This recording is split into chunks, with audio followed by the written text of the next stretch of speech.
Welcome back to my kitchen. I am seriously overdressed. I've kind of made this transition into fall when it hit like the 50s, and now it's 70 degrees outside and I'm sweating, so I'm probably gonna have to go change, but let's take a look at what's going on today in the kitchen.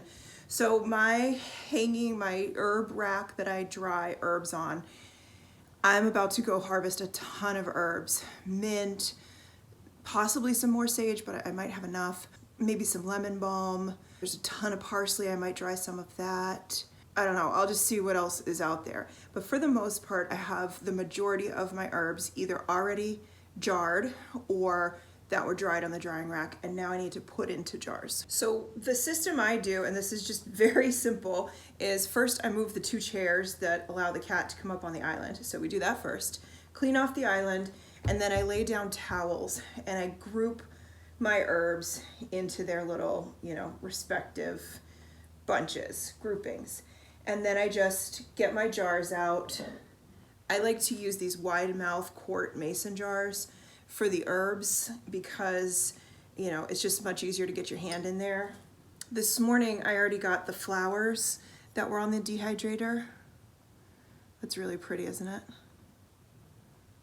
I've got calendula, bachelor's button, lavender, snapdragons, some geranium leaves, scented geranium leaves. I think that might be it. Oh, and marigolds. So that's all in this jar. These will be used for either teas or decorating like a cake or a pie, something that needs like a really pretty garnish you can use. That's what I use these for. I washed my scissors really well, dried them, and then I'm just popping the flowers and the leaves into here. This will mostly be used for tea.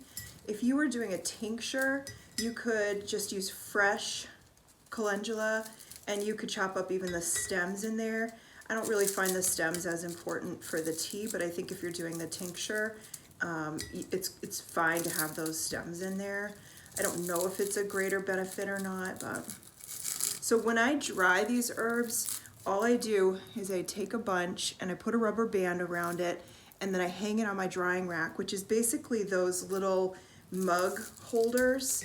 I love them so much. I think I'm gonna hang one in my studio actually and get some more things hanging in the studio. I find those at thrift stores. I should probably start thrifting some for my shop because I know you guys would love to get your hands on some of those, so I will keep my eyes out for more of those.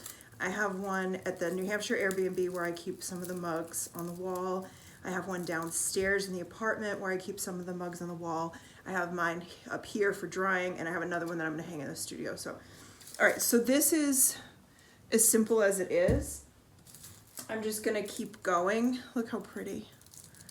On this and see if I can fill this jar. Now you'll notice I'm not cutting the flower at all. I'm just popping it off into here. I can when it comes time to it. So like I'm not gonna cut up any of these leaves. The sage leaves go in whole. The rosemary, I do take off the stems. The thyme, I actually think I'm just gonna pop the thyme in a jar. Here, we can do it right now. I think this is the extent of what I'm gonna do with the thyme. For now, I'm just gonna pop it in here and then I can pull them off later. So the idea being, I don't wanna disturb any of the oils that are kind of locked into this. And then when I go to make my tea or whatever it is I'm doing with these, I can then crush them lightly or cut them if I want, and then anything else in there will be released. So I don't want to do it now and have all that lost. So the echinacea is sort of a powerhouse. You'll see like echinacea cold care tea, right?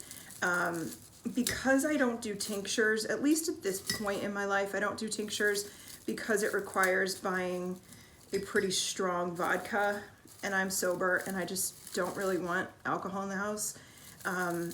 At some point I might change my mind on that just so that I can have, like I might one year just do a huge batch of tinctures and then you know, use up that whole bottle and just call it a day. I'm just not at the point where I really want to be around alcohol, quite honestly. It's not that I don't necessarily feel safe. I don't know, it just feels odd to me and weird, so I'm not. All right, so I'll probably need, I don't know, I might be able to squish these down and get this last. So you'll see like that echinacea is used for cold care. This is just incredibly powerful. I do use a alcohol-free tincture of echinacea and golden seal whenever I'm fighting off an infection, like a sinus infection. You could use them basically for any infection. I use them sometimes when I feel like I'm getting a diverticulitis flare-up, which is an intestinal infection, and it works wonders. I believe in this plant more than anything. The other thing I will do with this is I'll do an oxymel, which is basically, sneeze.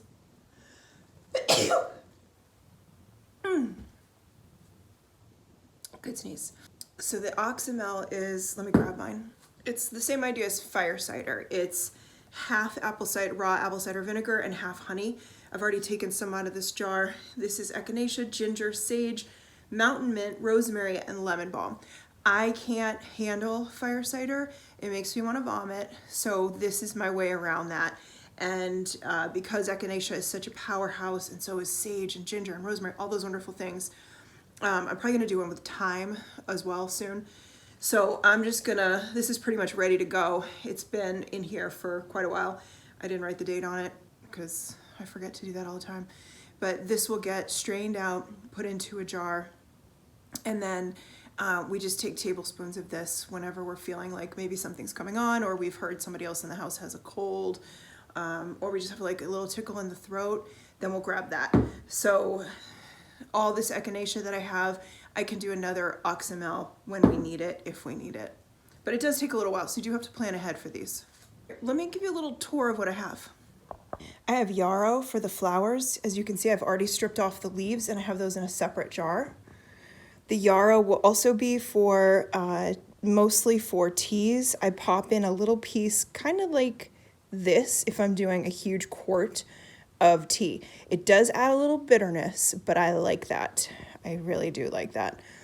I have bee balm, Tulsi basil,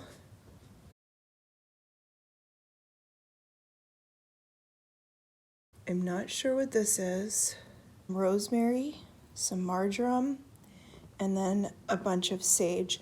I already have about 3 jars of sage. I have a lot of sage growing. It grows prolifically. I barely have to harvest from each plant. So that's really nice. I love sage as a tea in the wintertime. This is so good for your throat. I do a honey where I infuse, here, let me get the honey. Infusing with rosemary, sage, and thyme. And it's pretty much ready to strain. I've already strained the other one that I have. And this is great. You put this in tea, or you just take a spoonful of this when you're feeling like your throat is hurting, or you've got some, you know, like congestion, cough, that kind of thing. You can just take some of this honey. I have a couple jars of chamomile, but this is my last chamomile that was hanging. So I just took it off and I put it in this paper bag, and I'm probably going to hold it over the bag and cut the flowers off and then scoop it out from the bag because it is so messy. And yeah, it's so messy. So this is now my drying rack. The only thing left on it are the poppies, some mullein, which I just didn't want the mullein over there because mullein has these tiny little hairs on it. So you have to strain it really well when you make tea out of it or a syrup. And like I put a paper towel over a strainer, and that's how I strain it.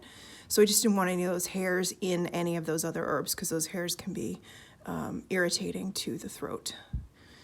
Got some lavender. I'll probably add that into my flower jar, and then just some straw flower up there for beauty, really. So now I have tons of space. I can get more herbs on there to dry.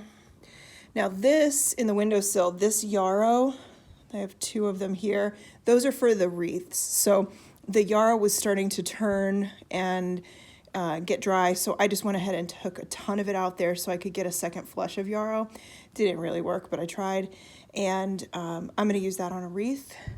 And then this is pineapple sage. This is going to go in a Ziploc baggie because I have so much pineapple sage already that I think I'd just put it in a Ziploc baggie and tuck it away.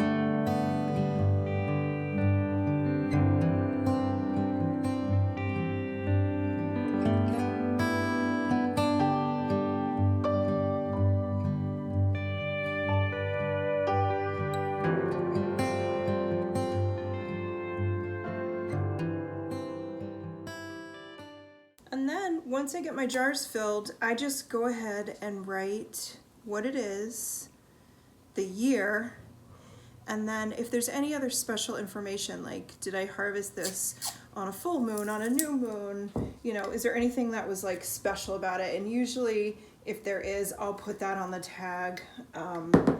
When I am drying it, I'll just put a little piece of tape with the marker on it. I don't always pay attention to things like that because often when I'm harvesting herbs, it's just accidental. I don't often go out and plan to harvest them. I'll just be like wandering around and realize, oh my goodness, look at all of this. I should probably grab it. That is a full jar of that baby. Isn't she pretty? So I'll just kind of push it. I'm not pushing it down too much with my fingers because the little like spiky things in here, those will get you when they're dry. So I'll push it down when I have the lid. So just a really simple herb drying day or herb sorting day, kind of getting this apothecary into shape before winter comes, before the first frost. I would say I feel like I'm in really good shape as far as my fall winter apothecary goes. So we'll just make sure to take advantage of all their healing and their magic over the winter, and then look forward to growing them again in the spring. I do want to tell you, if you just have a small growing space or you need to grow in pots, this is what I would suggest you grow. Hands down, herbs, spring onions, chives, that's what I would suggest you grow because you can harvest so much healing from those foods. And you can save a whole lot of money because buying herbs is very expensive. Buying teas is very expensive. So to be able to create your whole apothecary from just a few seeds that you start either in late winter or in the spring, it's magical. And sometimes these things like the pineapple sage that I grow, I just buy a plant every year at a store. I just find one, usually at my farmer's markets, and I just pop it into the ground and I get so much pineapple sage. It is unreal. And it is just absolutely delicious in tea blends. It is so tasty. And you know, a couple dollars for that plant will give me jars and jars filled. So it's a very special thing to do. You don't have to grow from seed if you don't want to. Many of the farmers markets will actually have starts of herbs for you, and you can just choose one of each herb and just play with it and discover them, get to know them, spend time with them. This year I'm spending a lot of time with yarrow. It's one of my new herbs. I've always grown the yellow yarrow, just the, you know, ornamental yellow yarrow. This year I planted the white medicinal yarrow that's a little bit pinkish too, and harvesting the leaves for the styptic powder. Yarrow is like considered like the first aid plant. Like you can put yarrow flower oil, infused oil, into salves, great for little cuts and first aid needs.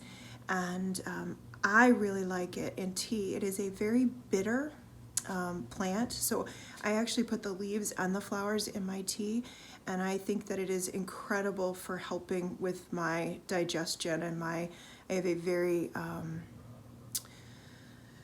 what's the word? I have a very tender system down here, and I really, really am relying on yarrow. So I have things like yarrow and feverfew. Those are new to me. Feverfew I got for the leaves so that I could hopefully help with my migraines. So I'm gonna dry a ton of feverfew leaves so I can munch those over the winter or add them to teas. And then things like echinacea I've been growing for years and years and years. This plant is probably, I don't know, 12, 13 years old. And I dug it up and I brought it with us from New Hampshire and I planted it here in the potager garden. So that's a really special plant to me. So that's just like extra magic, extra healing in there. A couple echinacea flowers that I couldn't fit in the jar. And then I've got all these little leftovers. I don't want parsley in there, but everything else I'll take. So this is basically just everything, all the little scraps of herbs. And this is why I do it on these towels. So I'm just gonna collect these little bits and bobs, and I'm gonna make a quart of tea. So we've got rosemary and sage and thyme and all sorts of fun stuff in here before I go ahead and finish the other ones back there. There's some yarrow, little white little yarrow flowers in there. And so I'm just gonna keep going and I'll fill that up and then I'll make a quart of tea and I'll be able to drink off of that after having filled all these beautiful jars. So that's a way to not waste a thing. With the Tulsi basil, I literally just chop it, stems and everything. And I'll have some leaves, I'll have some flowers, and then I just pop all of this in a jar, and I'm gonna add some of this to our tea that we're gonna have right now. Stems and everything, just get it all in there. And Tulsi basil makes the most delicious tea. I don't know too much about it, so right now I'm collecting it, and I will do some research on it moving forward into winter. So I'm doing just the same thing, cutting the flowers off, and then I will put the flowers right into the jar. Spotted bee balm, the flowers look just like leaves. And then I will strip these leaves off like this and get them into the jar. This one I had started a little while ago. And I only have one left here. I just have to figure out what this is. I'm pretty sure it's oregano. If it was something more specific, I think I'd be able to know. My smell, I mention this all the time. I just think it's important to explain why I might not know what this is because I don't have a good smell. Our oregano is not like your sort of Mexican oregano where it's really strong, or like a Greek oregano. It's almost smells more like lavender, and lavender is a smell that I can't smell. So I'm pretty sure that's what this is. The reason I love Tulsi basil so much is it's one of the things that I can actually smell. I've heard that yarrow smells really good, probably a lot like lavender too, which is why I can't smell it. I can smell rosemary and I can kind of smell sage. So it just depends on whatever like the note is, whether my, whatever it is, registers the smell. So I'm pretty sure this is oregano. I just wish there was someone else here to help me figure it out, but I'm gonna go with oregano. Okay, total surprise. I cut it with the scissors and a lemony smell was released into the air. So, things that I'll be able to use for the next round. Hopefully get quite a few more herbs before frost comes. Here's my tea jar for later tonight. And then all the herbs we were able to put in jars today. That is a very exciting amount.